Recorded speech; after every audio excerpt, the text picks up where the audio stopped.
And Fantastic. seems to be working. So hello, everybody. My job is to introduce Kim. You've already met her. So it makes it really easy, but I'll just formalize it a little bit. So I'm the CEO at Canadian Advanced Technology Alliance, and Dan, when we got started, Dan was talking about how in Canada we really need to up our game when it comes to sales and put more emphasis on sales. We're great at producing wonderful products. We've got brilliant people.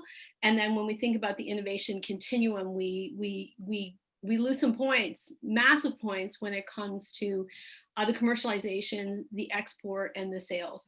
And many international reports have found that Canada doesn't do the greatest job at sales, and that inspired Kim and I when we met back in almost, I guess, a year ago now in Calgary to put this together. And our first vision was one thing, and then she decided to, with my full support, to customize it a little bit more for Canadian tech companies. So Kim comes from a background, she's an expert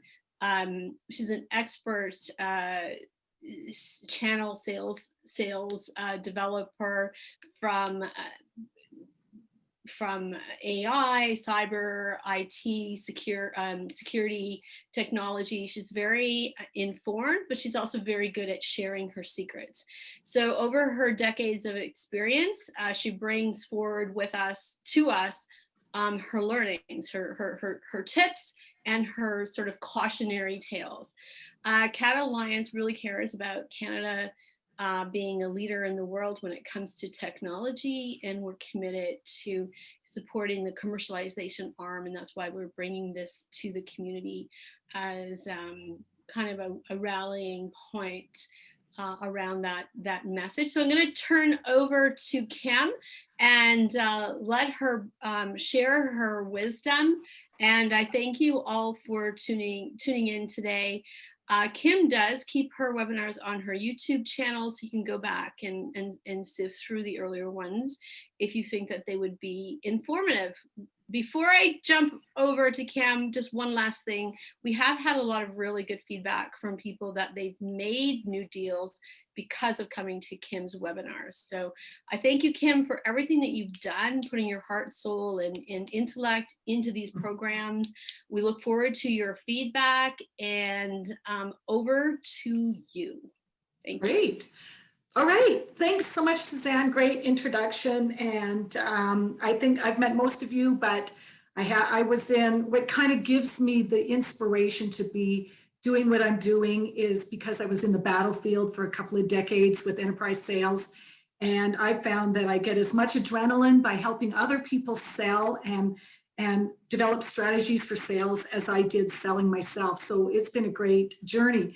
As far as the context for this presentation on channel, I was a channel manager for a couple of years. I had the 5 Northwest states and 4 Western provinces as my territory, so 9 regions. One of the funnest, best jobs I ever had. And it was really great to learn on the other side how the channel views the direct sales channel, which I also did. And I did that on purpose so that I would get some perspective with both sides. So it was a great journey. I moved back into direct sales and worked with channel partners throughout. I was a cybersecurity software salesperson and worked for channel for 5 or 6 years. So made a lot of mistakes and learned a lot of things. And that's why I'm super excited about delivering this particular webinar. So we created this webinar, and isn't this an incredible picture that I found of Everest? And we thought, reaching your Everest, imagine the exhilaration and the feeling you get when you achieve something like hitting the top of Everest. It's no different than when you win a big deal. So that's why it was such a great metaphor. From the Mount Everest X guide on the web, there's a quote about Everest that is so likened to our own journey in sales. Everest is the tallest mountain. Its altitude and the technical aspects are not to be underestimated. Everest requires intensive training, just like sales, new habits. You might be lucky and the climb might go well, even if you didn't do your homework, but you will certainly notice that Everest lives up to his fearful reputation should the conditions turn against you. Many things can get in your way when you're looking to win complex deals, and a lot of things can go wrong. By then, it might be simply too late if you are not well prepared. Everest is also an extremely beautiful mountain. Mountaineers will always try to climb Everest to experience the majesty, beauty, and adventure of our closest frontier to the universe. So again, imagine you're winning a six-figure deal. Imagine what that feels like. And the work that it took to get there is what our journey has taken us through.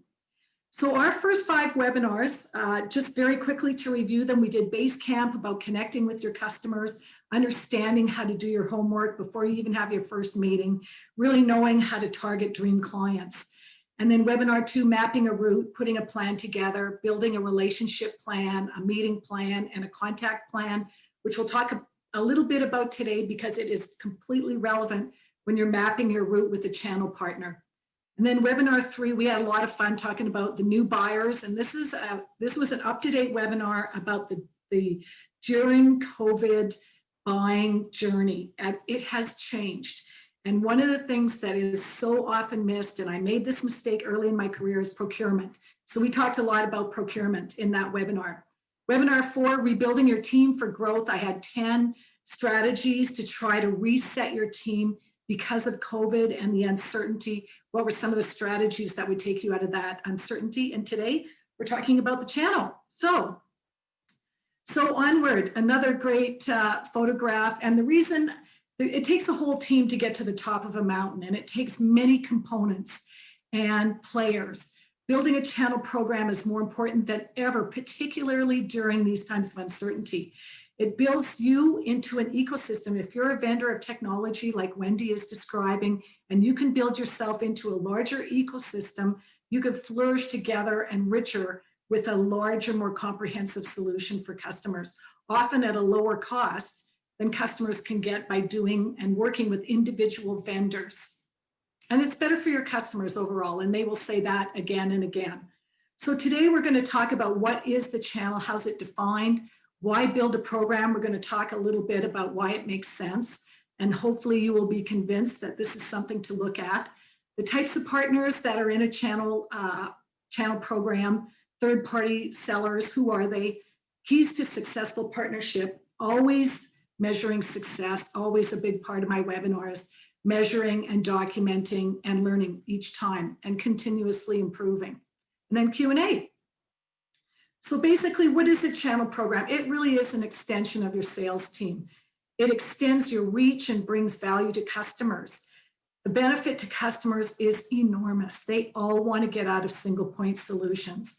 I have talked to so many cybersecurity CIOs that have so many vendors hitting their doors every day with this very single point, narrow solution. And it's so overwhelming for CIOs, CISOs, and any type of buyers. So this is why extending your sales team to become a part of a larger ecosystem gives you more hands and feet and brains on the ground.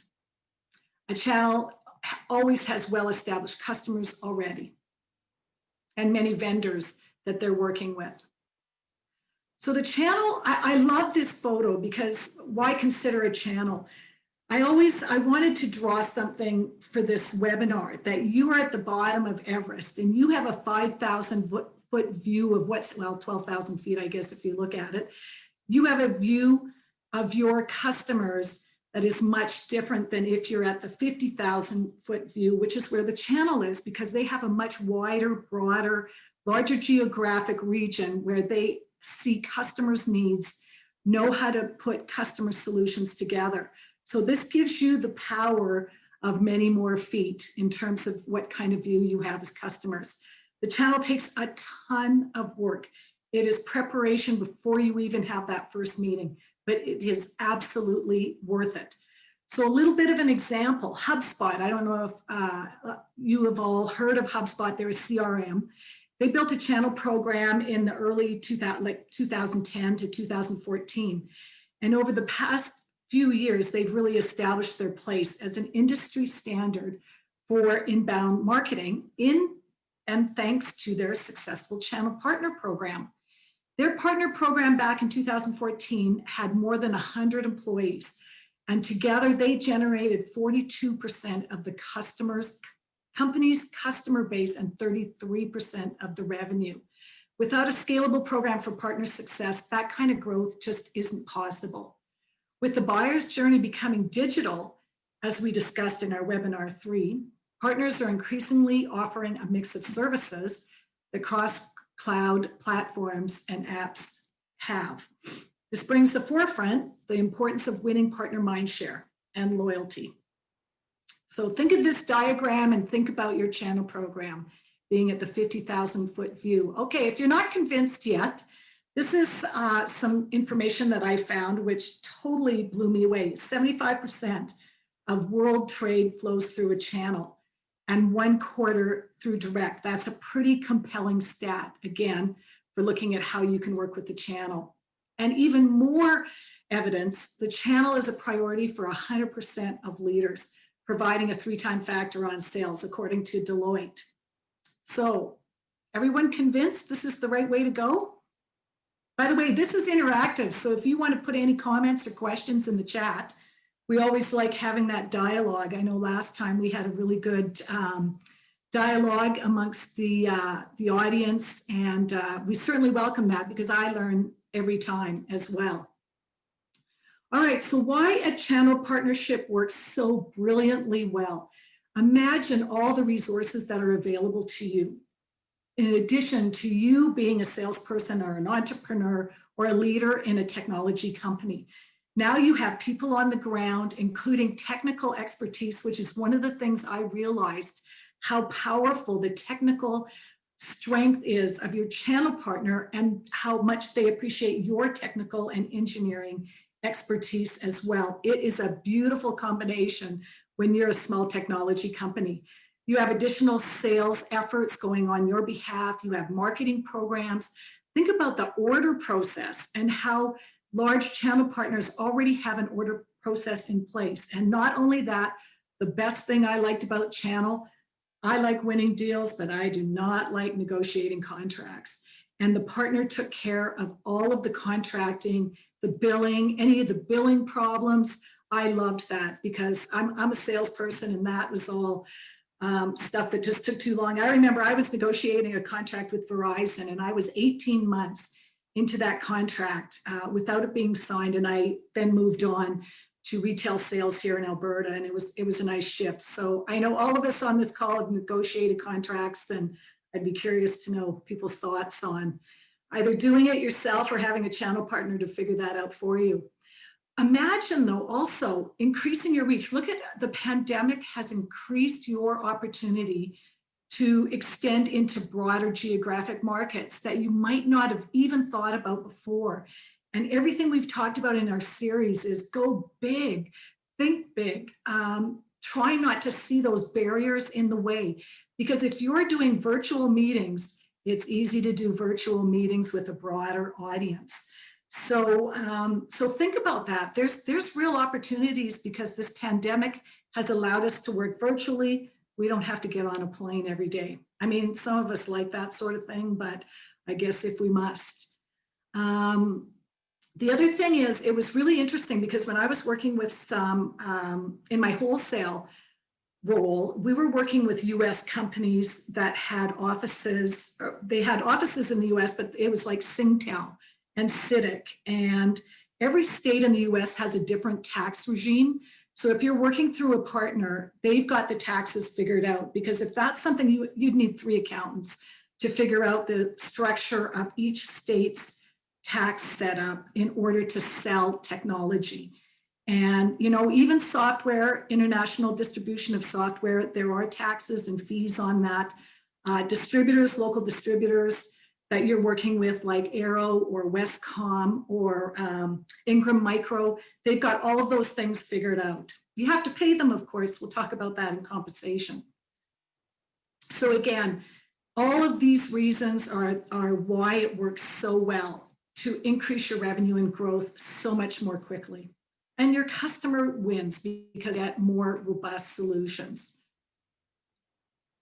So just to give you a few examples of the names of what these reseller third party are, and there's a little bit of blurry lines between some of the definitions of what they call themselves between a channel partner or reseller.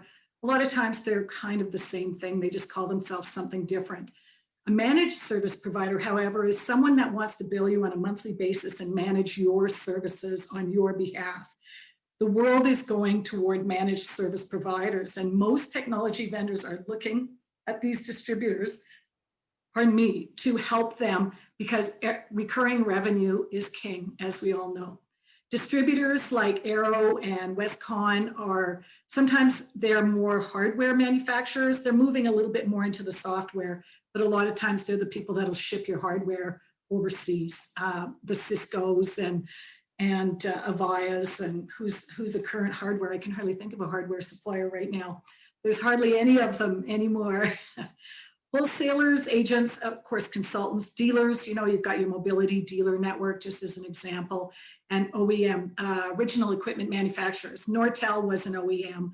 They would provide parts for other companies to develop solutions and brand under their solutions. So here's just a few of the logos of some of the local companies that I'm sure you've seen on a regular basis. These are the people that are doing IT and cybersecurity mostly. But the focus these days is on technology. So these are the kinds of people you want to work with. TELUS and Bell both have, and Rogers have, incredible resale and managed service programs, but you've got to be pretty established to start working with them. Some of the smaller ones, IDC in Toronto, I worked with them, just a fabulous group. Scalar, Toronto, and in the West, excellent. People, Compugen, more holistic IT solutions, and the integration of many things, cybersecurity, AI, all of those things.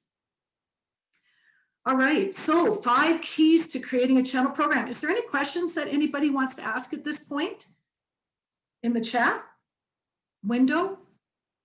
Are you with me? Is this making sense? Is there something that's resonating here? Hi, Kim, you're doing good. Any questions from the audience? I'm monitoring the comments, the chat. Okay, please jump in, don't be shy. And if you want to turn on your video too, then Suzanne and I will both see you, and that gets the attention as well. So creating a channel program, I narrowed it down to 5 very important success factors, I guess, if you will. And at first my presentation had like 12 to 15 pitfalls. It didn't take any time at all to brainstorm all the pitfalls of a channel program. But I thought, let's just switch it to a more positive frame and talk about the things that look like success, or the areas that will help create success. And I narrowed it down to 5. So let's start. I loved this quote. And again, back to the Everest theme again. Think of this quote when you're trying to get the attention of a channel partner. For example, I worked with quite a few channel partners. Again, I had 9 regions, and every single one of them probably got between 40 to 100 phone calls a week from the next best technology vendor that had the best solution and wanted to become part of the vendor ecosystem at that channel partner. So this is something that's really important when you're starting out, to understand you're competing with a lot of people out there that have a really wonderful technology solution. So the quote, I loved this quote: climbers have been filmed crushed together in a human traffic jam as they battle the elements in attempt to summit Everest. Terrifying. On May 22nd, this was 2019, Everest was crowded as never before. The line of climbers looked like the queue for a popular ride at Disney World. So guess what? You're a technology vendor, that's you, trying to get the attention of a channel partner. So number 1, this to me is the most important factor of a successful channel program, and one I never or rarely saw. And this was the ability to really take some time to understand your value proposition. And secondly, if you're looking at a channel partner, this is what it's going to look like. And this is an example: online video ecosystem. So you have a video technology that would fit really well with this partner. I would argue that if you have been able to understand and look at what each of these vendors provides and how you could fit into that, you will have hit a home run all the way. You are going to get into the senior level leadership of that channel partner because you've done your homework and you can really understand where your logo fits in this ecosystem and how it provides value for your customers, and how those vendors will be happy to have you along as well, because a full and robust ecosystem makes it better for everyone. So you also want to know your competitive differentiators. You want to know who's out there doing similar things to you and really help the channel partner understand why you make more sense than some of those other vendors, because guaranteed those other vendors are knocking at their door too. So again, this is absolutely the most important step of looking at building your channel program. The other thing you want to know, you want to stay very current in your industry and be able to educate and give knowledge to your channel partner about the space that you play in. They will appreciate that because it makes them smarter.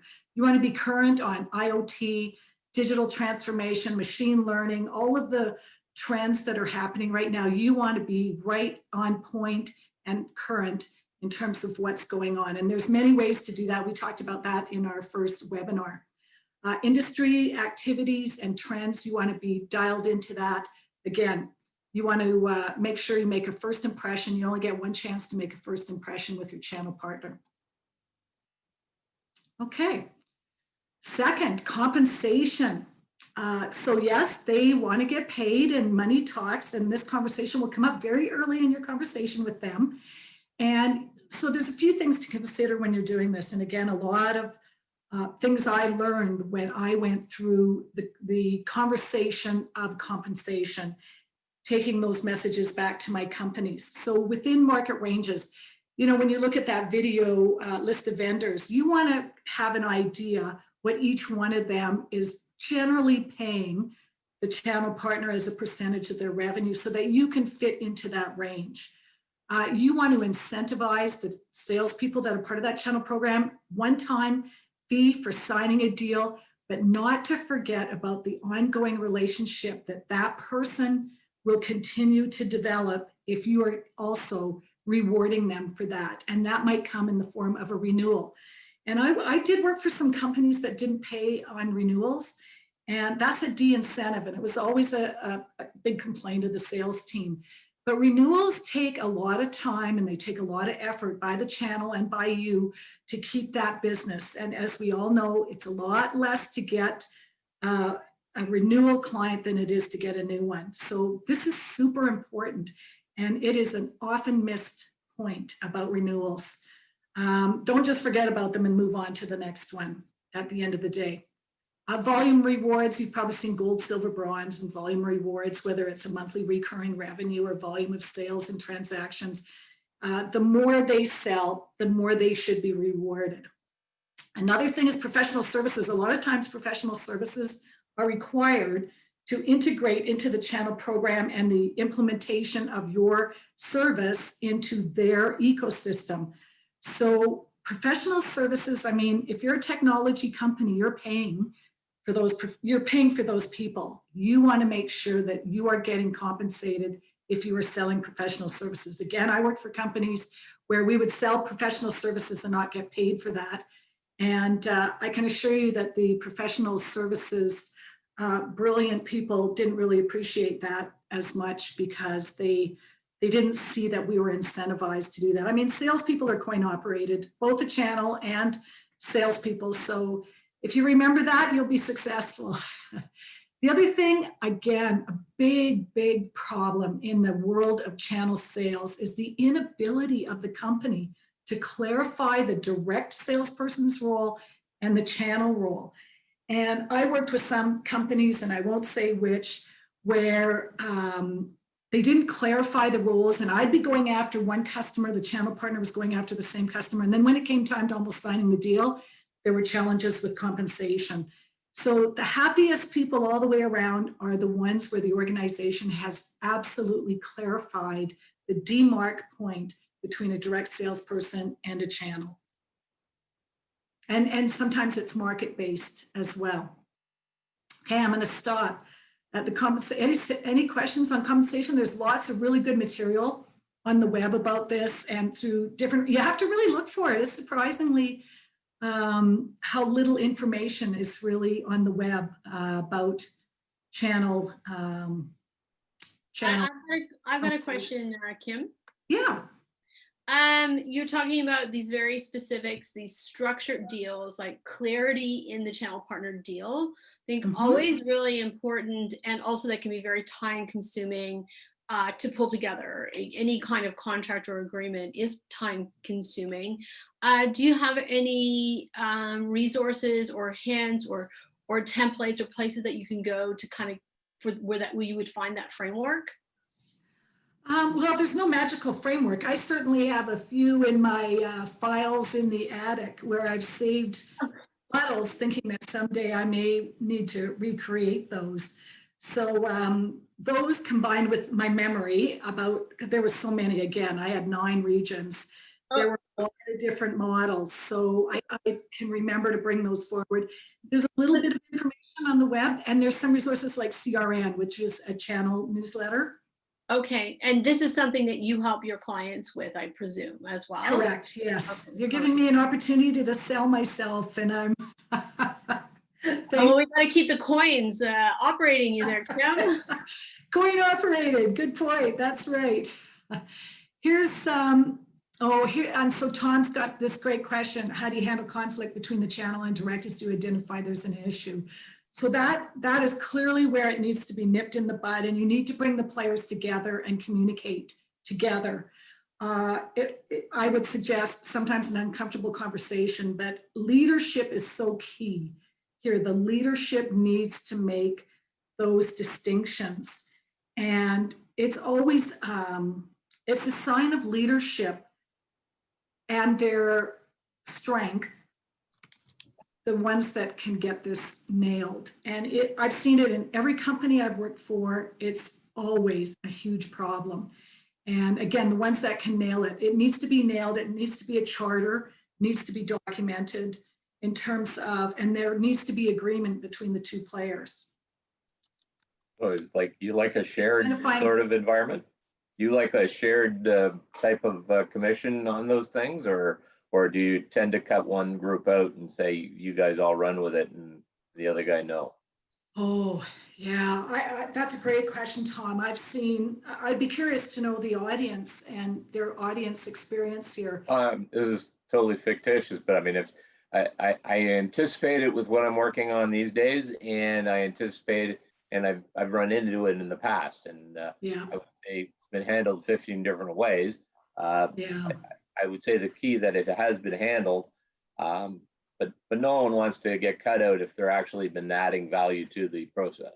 Absolutely. And usually those things, and I can think of a few examples where those were negotiated between the channel and the salesperson, where there was split in pay and the compensation on that based on the expression or the valuation of what the contribution was. Right. Yeah, I think that's the main way to do it. Sorry? Yeah, that's the main way to do it. I mean, for sure. And, yeah. And who's going to carry the ball from there is the other thing. Yeah, it's really tough because you don't want to alienate the channel. And the worst thing that you can do as a leader, and the thing that I saw done 80% of the time in all the places I worked, do nothing. That is the worst case scenario. And surprisingly, you know, the best leaders were the one that jumped right in and tried to solve that problem, to keep the channel happy, but to keep your direct salespeople happy too. And a lot of times it's about reach is a great way to divide those roles. You know, a direct salesperson might have a territory that might be local in Ontario, for example, whereas the channel could be looking at health companies in New York and in Europe. So again, depends what you're selling and what you're doing, but a good leader will make this distinction early. And again, I saw it do nothing more often than not. And again, that's a big mistake. So yeah, that's thanks for asking that question. That's a good one. We could talk about that all day long, and I could tell you some horror stories for sure. The next thing, this is a key factor, and you will not go into a channel meeting under any circumstances where the channel partner will not say, what leads are you bringing us?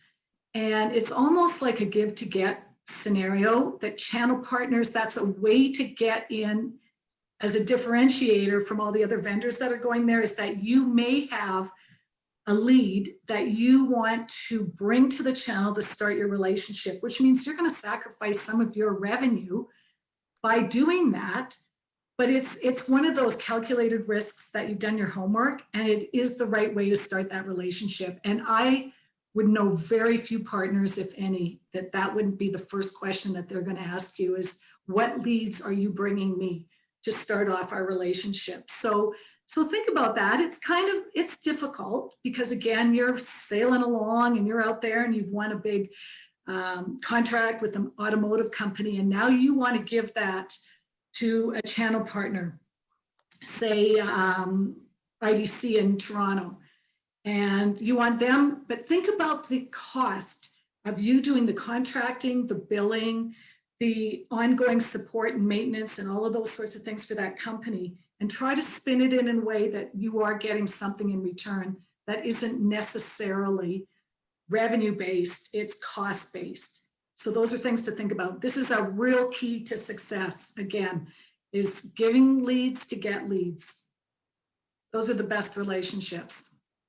And then next is really working the partnership. In our second webinar, we talked about relationship maps and who on your team needs to map to the channel partner players, and having regular meetings and regular dialogue, because people do business with humans. Humans do business with humans.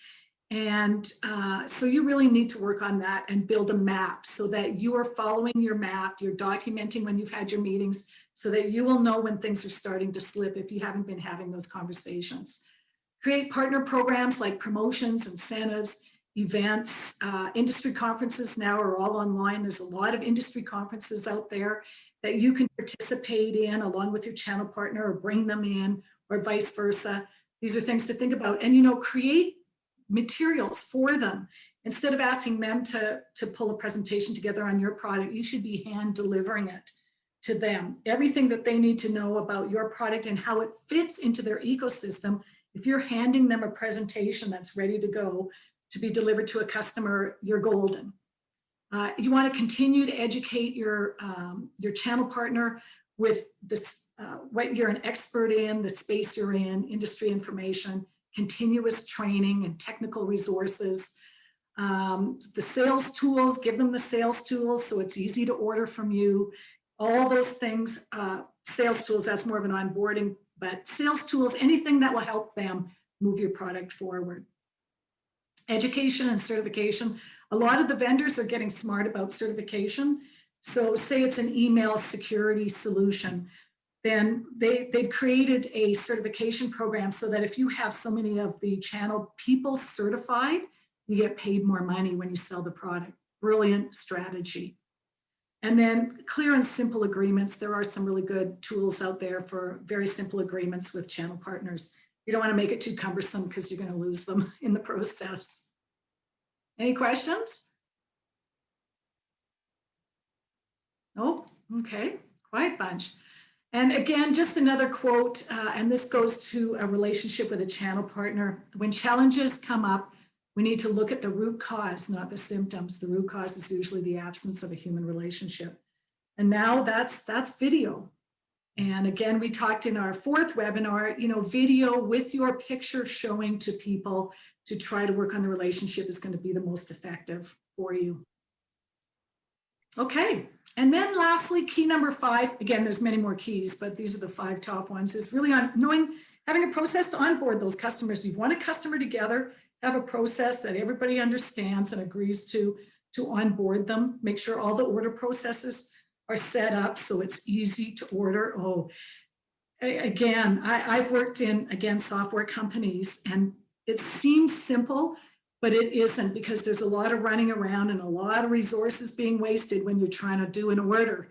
And it's almost like, what, you've never done an order before? It's unbelievable, really, what happens when an order goes through in some early technology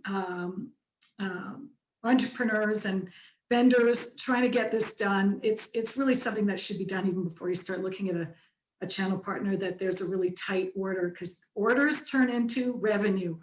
And it's that simple, but sometimes not that simple.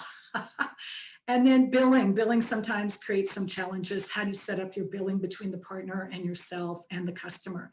A little complicated, but once it's set up, it can run very smoothly. And lastly, and most importantly, how does the customer get support? Is it through the channel partner or is it through the vendor?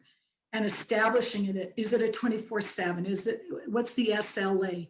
What are all of the elements of the support that you're going to provide for the customer? The channel needs to be very aware of that, because the channel doesn't want ongoing problems unless they're set up as a managed service provider. Then they will charge for that. So that's a great revenue stream if that's the way you want to set it up. And I highly recommend that, having a 24/7 support system for any technology. People are working 24/7, and we're working now in global markets because now we have a channel to do that. So just something to consider. All right. So, and lastly, and this is always so important, a big part of any program, you need to have regular measurements. So with the partner, you want to meet with them quarterly. You want to take them out for lunch every once in a while, buy them a beer. You really want to build rapport with them. You want to review the revenues by that partner and whether or not it's growing and how the relationship is moving forward. Understanding the total number of partners and the percentage of your revenue that comes from each one of those is important. How long does it take that sales partner to sell your service compared to maybe other partners? So you want to talk to them about all of these things, because each one of these provides an opportunity for improvement. If you're articulating clearly and measuring, you know, what gets measured gets done. Darren Entwistle, everyone talks about what gets measured gets done. So this is, I'm a big believer in documented, measured, quarterly business reviews. Customer feedback, you want to know, are the customers happy? I guess that's kind of important. Retention rates, are the customers staying with you? And the partner success versus direct sales. Have a pretty good idea of what's working most effectively. And then with your own leadership team, bringing them in and making sure that they are providing clarity between the direct and channel sales, measuring how good is that today, what can we improve upon to make that communication more effective? Are the order processes working? Channel and customer feedback, you want to get feedback from your channel about how you are doing in terms of keeping them informed and educated and trained. Revenue channels for direct and channel, revenues from the channel or direct is what you want to talk to your leadership team about, how much it's growing the channel and whether or not it's working for you, and growth from direct sales. All, again, in every one of my webinars, all to be documented where the whole team can see it so that you're all working from the same playbook. That is a living playbook that gets continually updated. It works. So, are you ready to start a channel program? Yet? Need more convincing? Yes, no, any comments in the chat? I've got a quick question. Yeah. I'm just wondering, so there's a lot to do here. This is a full relationship. It looks like it may actually be more intensive than a client relationship. So when you're bringing on channel partners, how do you gauge for your internal resources that you're going to need to actually look after everything that needs to be looked after here? Wow, that's a great question. So there's a pivotal moment in your business where you may not have the resources to hire extra salespeople or engineers or order people. It's when you're getting to that stage that you see some growth, you know you've got some traction with customers. So now you want to explore exploding those resources out through a channel that can, again, as Deloitte said, increase your sales threefold is what the studies are showing. So it does resources that you would carve off on your own team to start working at building this. And this would be very much leader driven. So you need a dedicated team to really get your channel up and going, and then to check in, measure, and see how things are going and looking for re-signing. Yeah. I mean, this is baby steps. Sometimes it just takes one person to focus on this until you start to get some momentum. So you're building as you're getting revenue and success, then continue to build. So really having a direct salesperson and a channel person working together in a small organization will give you 2 feet in 2 camps, basically. Thank you, Kim. Yeah. Any other questions?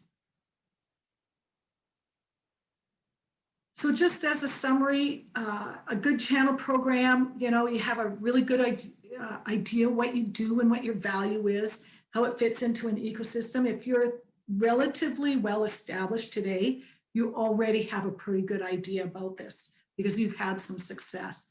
And then you figured out a little bit of compensation, and sometimes that's just about meeting with your channel partner that is interested in your stuff and can help you, guide you, talk about what's market relevant for in terms of compensation. You've got a few leads that you can take them. So now you have a direct salesperson. He or she's going to have to maybe give up a lead to get over to the channel for the greater good of the whole organization. But everybody wins at the end of the day. Again, it's all about growth. This is a growth strategy. You have a strong commitment for the relationship. You really care to show up. Go ahead, Suzanne. Oh, we got a question from Gary. Yeah.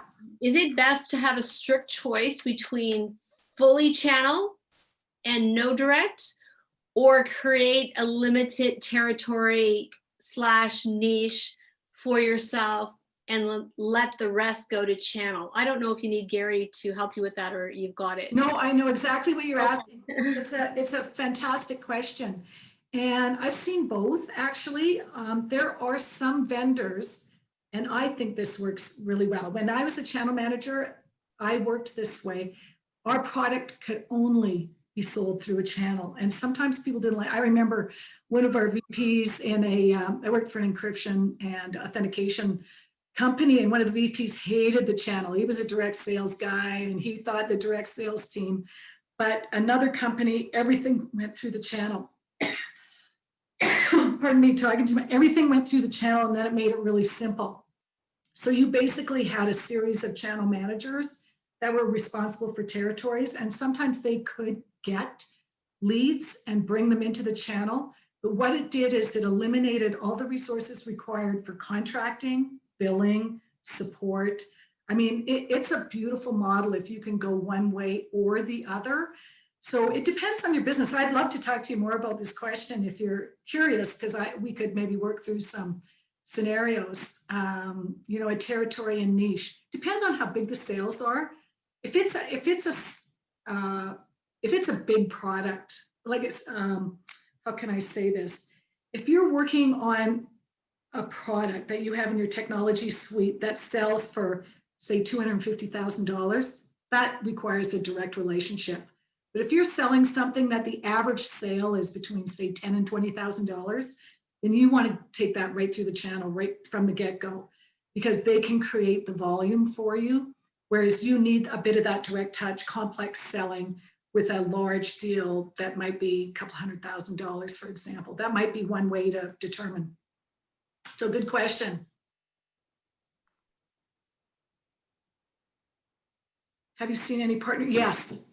Partners absolutely will have access to the CRM in a very trusted and open relationship with the channel partner, or there are sections created on a partner portal where they do have access to the CRM and opportunities that are relevant in their space that you've agreed to. So yes, open kimono communication is always the best strategy for any relationship, including a channel and a company and a direct person. So good question. Yeah. So just to finish the relationship, and then you've got some tools for the customer, the channel, and you have a template. And I have a template and I created it, but it was too much to fit onto a PowerPoint. So I do have a template to create a channel, to measure the channel relationship as it goes forward, so that you kind of have a checklist and a tool. You know, one of my writers that I have says, you know, I don't do Everest just as bedtime stories. you know, where I throw rose petals on the ground, everything looks good. I'm a roll up the sleeves person, and I have templates and tools that will allow my customers to immediately operationalize and implement the programs. So again, it was too complex to put on a PowerPoint slide, but it's there if anybody's willing to have a chat about that after this webinar. So that's, whoops, so that's my channel webinar. This was a really fun one to put together. I just can't believe how much the channel is gaining momentum because of the pandemic as the sales, and anybody that's going to jump out and get into this game is going to be ahead because what the channel can offer, the right channel partner. And there's ways to evaluate that as well, because they're not all good and they're not all easy to deal with.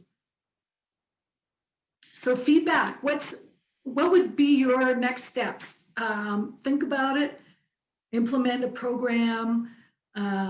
What's working for you or not working for you in terms of some of the information we shared today?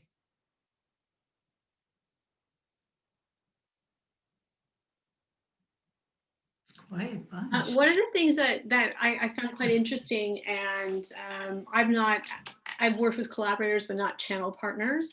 I've been in smaller scale businesses, but there's something to all good from Tom.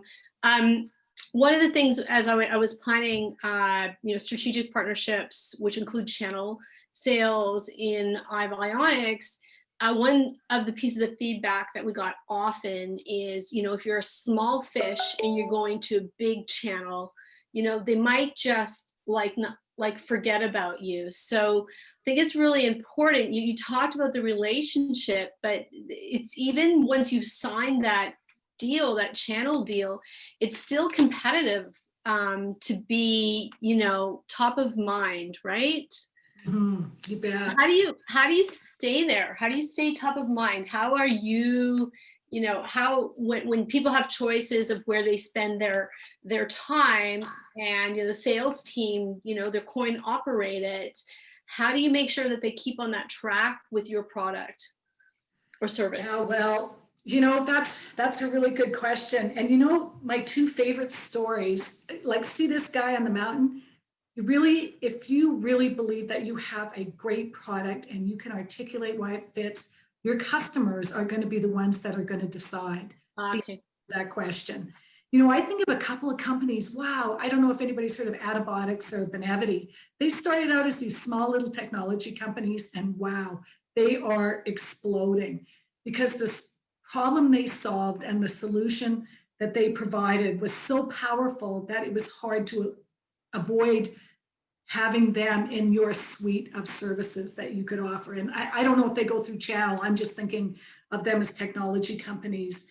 And one must never underestimate the power of what has been developed, because technology is driving the economy of the world right now. I mean, it is forefront. So any technology developer that solves a problem for customers, the customers are going to decide.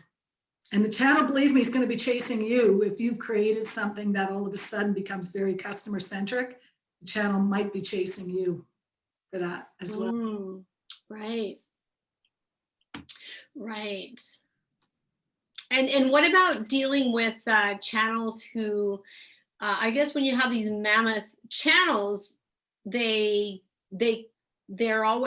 probably competing and collaborating at the same time, right? So can you go take your product to channels that may be competing, or does that get tricky? Where it competes between channels, you mean? Where there's well, you may have two channels, owners of those channels that actually compete. They're competitors of one another. Yes. Right. So good question. If you put your products into both of them, or do they sometimes want exclusive deals? I've got a question from Gary as well. Yes, I want to just touch on that because I think I meant to put that in my notes. It was in my notes somewhere. There's an oil company in Calgary, big oil company in Calgary, and so there's deal registration. So anyone who gets the deal will often register it with the vendor so that they get a bit of an advantage in terms of the compensation. So for example, I was working with a partner. We had an exclusive partner here in Western Canada, and the company wanted 3 quotes from this partner that I worked with and 2 other partners. So as a vendor, I had to provide a quote to company A, partner A in the West, our preferred, partner B and partner C.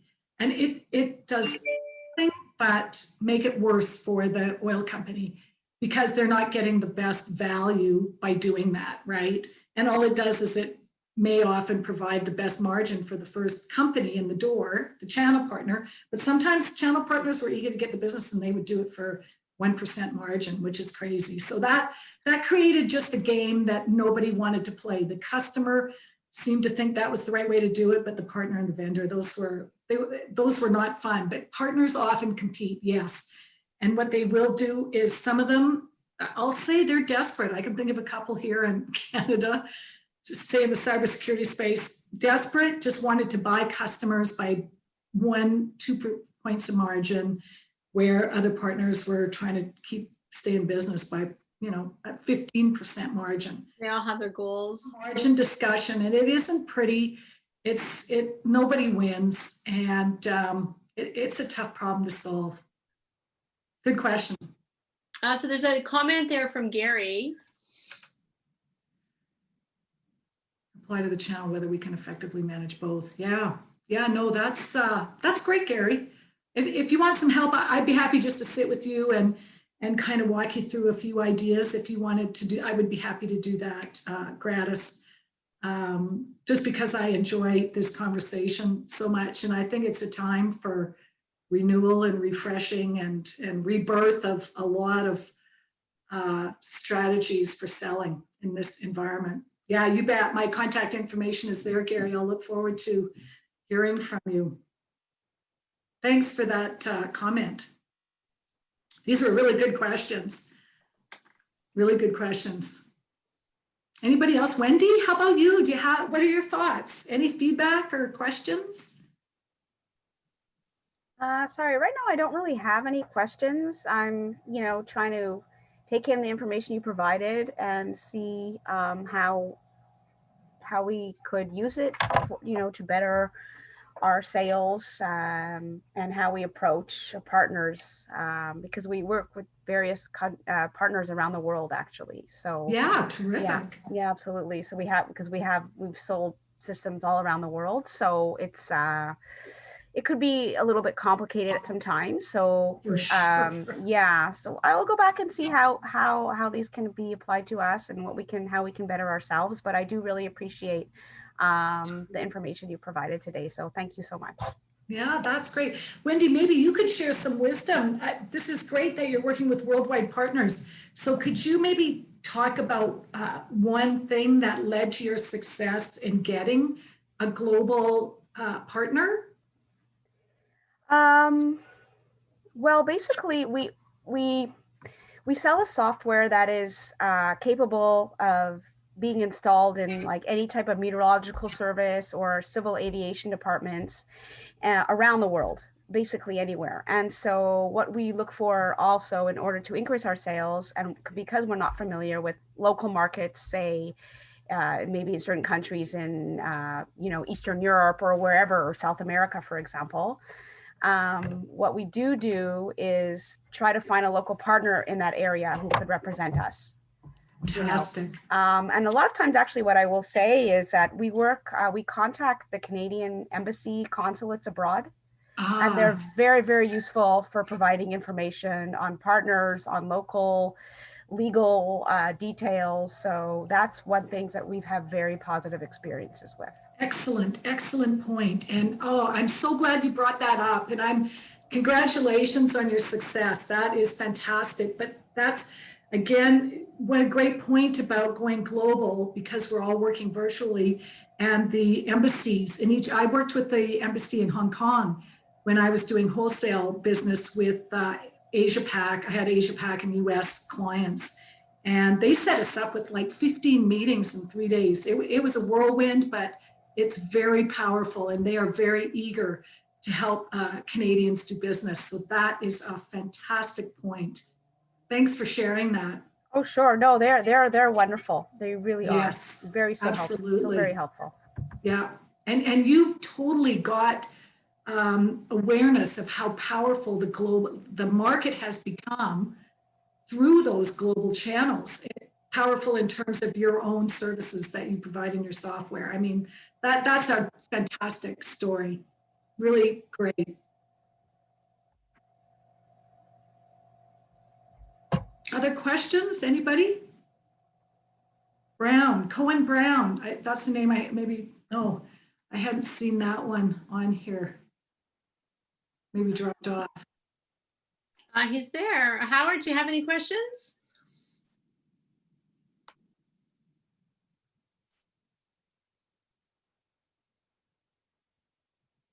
No? Okay. Oh, I guess not. All right, well, this was really fun to do this, and I always meet new people. Suzanne, thank you so much. Just a wonderful group in the audience here today. So thank you so much again for hosting these webinars, and they're certainly a lot of fun, but a lot of learning for me too. Yeah, Kim, there was one last comment there from Gary, and he asked if you're going to be sending the video recap out to everybody where they can find it. Yes, and so what happens is it's being recorded by Suzanne on Zoom. Then I upload it to YouTube, and I'd be happy to send you a recap. I think we have your email address.